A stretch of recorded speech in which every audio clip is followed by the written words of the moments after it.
Hey guys, what's up? Hitmarthroy here, and welcome back to Let's Play Pikmin. In the last episode, Olimar crashed on a strange planet, discovered red Pikmin, and they helped him get his engine back into the Dolphin. And in this episode, we're going to be hunting for some more ship parts. Now, like I said in the first episode, this is where the game officially starts, in my opinion. So, this is probably the episode to watch if you have not watched any Pikmin thing before. This would be the one to watch. Episodes 2 and 3 would be a good spot. And even if you're not getting into it the first episode, give it like 1 or 2 more episodes and then make an analysis, because one episode really isn't enough. So at the beginning of each day, what you're going to be doing is calling out your Pikmin. You do that by standing under the onion and hitting A, and that will call out as many Pikmin as you want, and then you just choose from there how many you need to bring with you. So we're going to start off first of all by harvesting a couple pellets, because we do need to get our red count up. So we'll be getting all the ones we can, which are just that red one and also the yellow one. I don't know why that color was blanking. I was going to say green when I know it wasn't green. There's not any green Pikmin at all. Literally, there's not. I'm not messing with you. There's no green Pikmin in this game. Or in even Pikmin 2. Something very interesting also that they have in this game, which interesting in more ways than one, is inside of the grass there is nectar, and that will cause your Pikmin to turn into flower Pikmin, which will make them faster, stronger, less likely to trip. Quite a lot of different bonuses it gets, but the fact that it's nectar found in grass is more than a little... yeah. So now we got all 20 of these guys, and they are all flowered up. Let's go ahead and get them working on this gate right away. There are 2 types of gates. We have this one right here that they're working on, and also stone gates, which can only be destroyed with an item that we'll be getting probably on day 3. I doubt we'll be seeing it on day 2. But for now, we're going to work on this gate. This will take a little bit of doing because you've only got 28 Pikmin. And so, essentially, after you harvest the pellets and you get them all the flower Pikmin, essentially you're just kind of waiting here for a little bit. We will notice, however, across this gate, I'll go ahead and talk about them, is the first enemy of this game, which is the Dwarf Bulborb. These guys are pretty easy to take out. They're essentially the Goombas of this game. There are 2 ways, essentially, to get rid of any type of enemy. Any type of enemy. That sounds really weird, but anyway. There are 2 ways to get rid of them, which is either swarming them or dropping or throwing Pikmin on or at them. And for Dwarf Bulborbs, obviously you want to throw Pikmin at them, because if you can land a Pikmin on top of them, it will crush them and instantly defeat them. So that is a very good technique to have. So let's see if we can pull it off here. There we go. Go ahead and get rid of this one as well. You can also harvest enemy bodies and bring them back to base, just as you could with the pellet posies. Sometimes the enemies like that one over here did drop a pellet, but they won't always do that.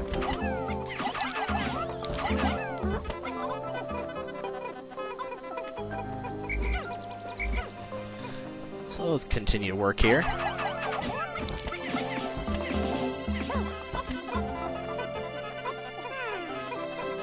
Come on, guys, get over here. There's a pellet right there just waiting for you.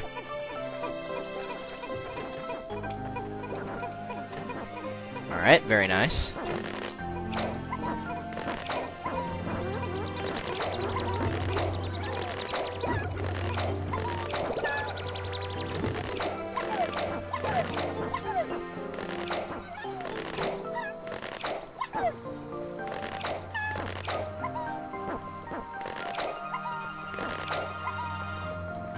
Three more. 2, 1...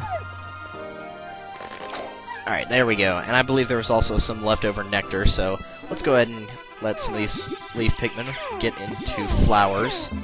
Be nice to have about 50 flower Pikmin at this point. And it looks like most of them are. There's one guy that's not. We shall name him Steve, and we will not like him.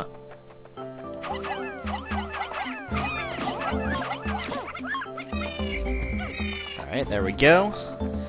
Before we take those back to base, let's go ahead and grab this, the Eternal Fuel Dynamo, which is essentially, if you read the description, unlimited energy supply. Okay, so let's see if we can get that out of work, really. Carry that back, and carry that back. This is a very strange day, because you can... depending on how many times you play this, you can go either really fast or really slow.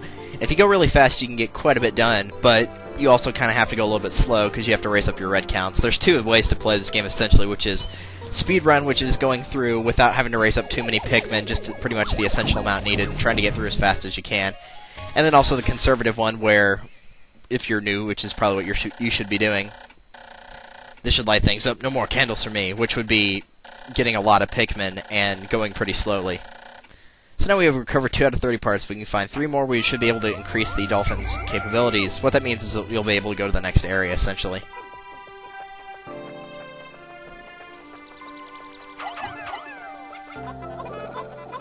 So let's go ahead and grab some more pellets here.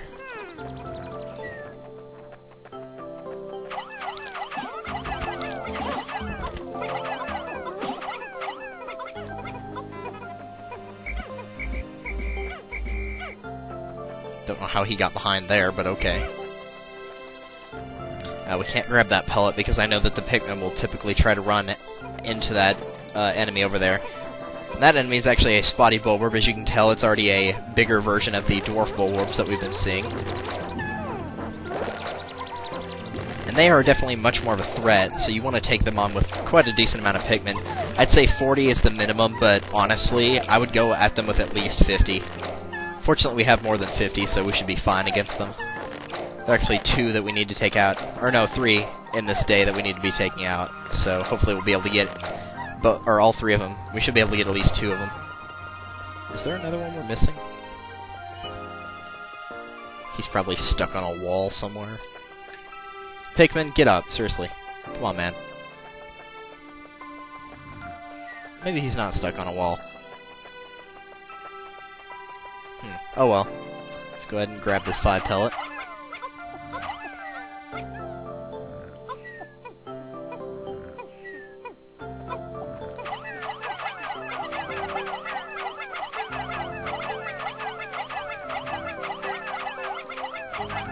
And now essentially we're going to throw everything up here. This works a little bit faster if you're like holding down the analog stick in a direction instead of just standing still. Olimar will tend to throw them a bit faster. And he can go through the water. The Pikmin will start to drown if they go through water, but Olimar is wearing a spacesuit, so he'll be just fine. Any minute we're going to get a little indication about the clock reaching noon.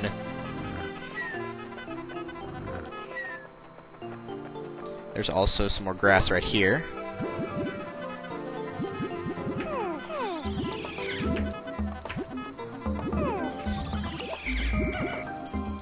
Yep, there's the noon thing. Yeah, you can see the little sun clock at the top left, or not the top left, just the top of the screen right here. And that will tell you how much time you have left in the day. Day 1 did not have this because it was essentially a tutorial level. So we didn't have to worry about it then, but now we do. This is the shock absorber. This apparatus counteracts the shaking and swaying that normally occurs during flight. It's smooth sailing with this in place. Usually.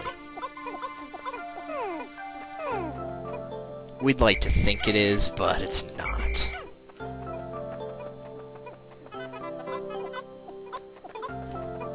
Didn't I have another one? Please tell me he didn't fall back here, because if he did, like the nectar just did, apparently. Didn't look like it.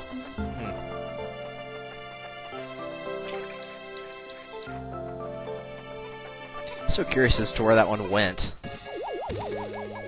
That one that we couldn't find, it's probably like still there and I just don't see it. So that's our second part for the day, Shark Absorber. And if we can find 2 more, we can increase the range yet again. We've already technically increased the range once back when we first got the engine, because we could actually go here as opposed to going nowhere. Guessing that really doesn't count, but whatever.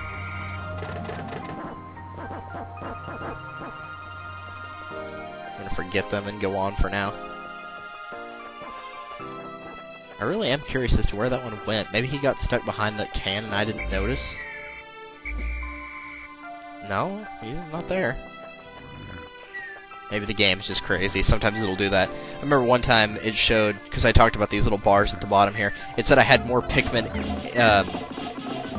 what was it? I had more Pikmin in my party than there were on the entire field. It said I had like 72 that I was currently controlling, and then there was... Or it said I had 80 that I was controlling, and there were 72 on the field in total. Which would be impossible.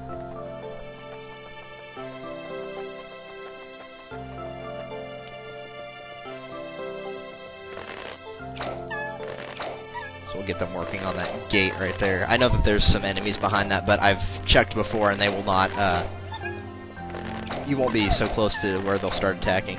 Oh, I think I see him over there. Yep, there's that idiot.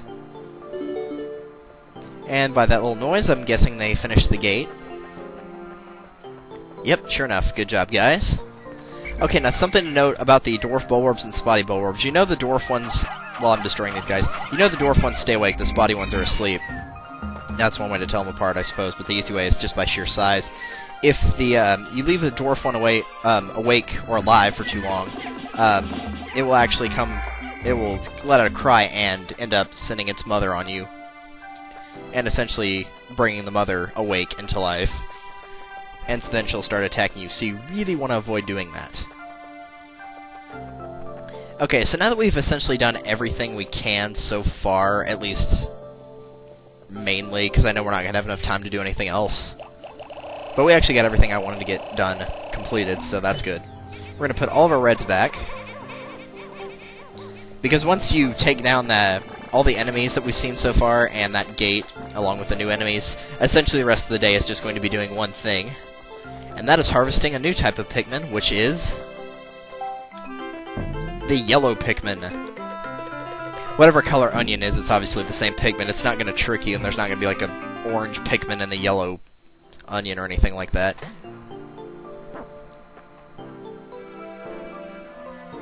We actually have a pretty good amount of time to raise up yellows. Usually I almost discover them like with 10 seconds left on the clock, pretty much.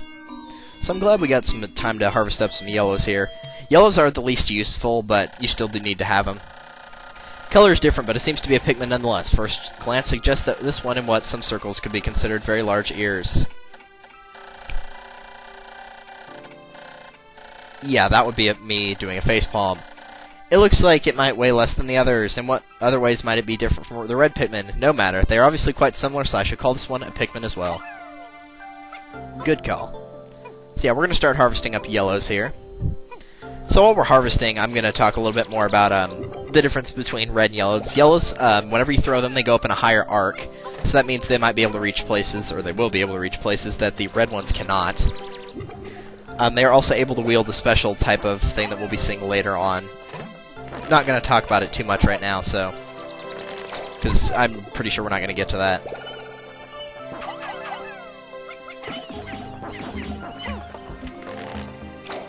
But those are the only two abilities the yellows really have. But another thing I want to talk about was harvesting the pellets. Is you might be wondering what would happen, because one pellet's two Pikmin can carry. What would happen if one Pikmin, or there was one red Pikmin carrying a pellet and one yellow one carrying the same pellet? Where would it go? To the red onion or to the yellow one? If they are the same amount of Pikmin on each, the same color amounts, then it will go to the base that needs it the most, which at this current point in time would be, of course, the yellows. And if there are an irregular amount, let's say 2 yellows, 1 red, it would go to the majority. So, once again, it would go to the yellows in that instance.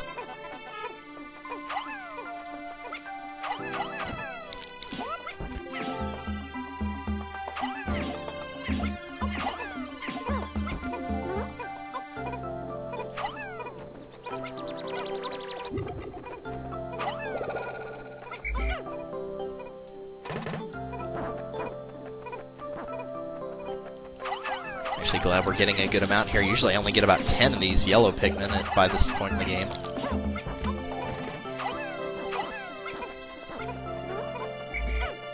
It's not going to be a lot. It's probably not going to be more than 30, but hey, at least we'll have a decent amount to work with. You probably only need, if you could keep them all alive, you probably only need about 70, maybe not even 70 really to get through the game, but I like to have about 70. Somewhere between 60 and 80 yellows. Somewhere between 100 and 120 reds. Somewhere around there. Maybe a little bit more, closer to 150. And we're about to get a message here. My clock is indicating that the approach of sunset. Pikmin waiting beneath the dolphin and onions will probably enter the onions on their own. They will, don't worry. But if I don't call the stragglers and add them to my group, they may not be able to get back. I'm sure that Pikmin still planted in the ground are safe, but I'm somewhat concerned about leaving Pikmin to fend for themselves in the darkness. So basically, if they are not in the ground within Allmar's control or at the base, then they will be left behind. Which essentially means they will die.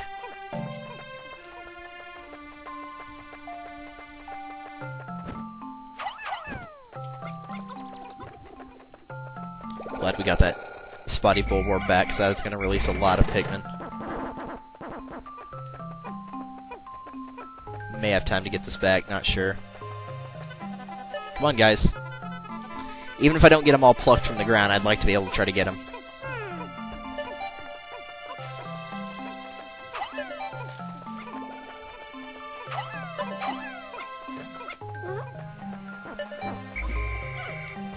No, we're not gonna get it.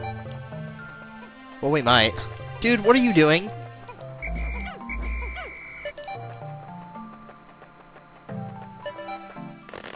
Go ahead and grab a few of these.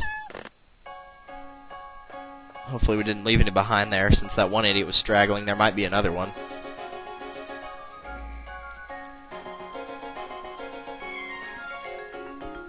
You'll find out during this little end-of-day scene that you get each time if there's a Pikmin that's left behind or not. Because it'll show this little cutscene, and either the enemies will look up at the ship going, "Oh, we don't get anything to eat," or they will be eating/crushing a Pikmin, or something like that, you know. And it appears we did not leave any behind, so that is good news. Glad we did not. Now, from what I've seen from the game text, they do not expect you to discover yellow Pikmin until day 3, so that's why they don't really talk about it right now. It appears that many of my ship's parts have landed in this region. If I can just recover the parts of my radar, I should be able to use my radar screen. How that would improve my chances, then I'd only have to press Y to locate the parts. Yet, there seems to be many hostile life forms here. If I'm attacked and my spacesuit takes damage, I must return to my ship, stand in front of it, and press A to make suit repairs.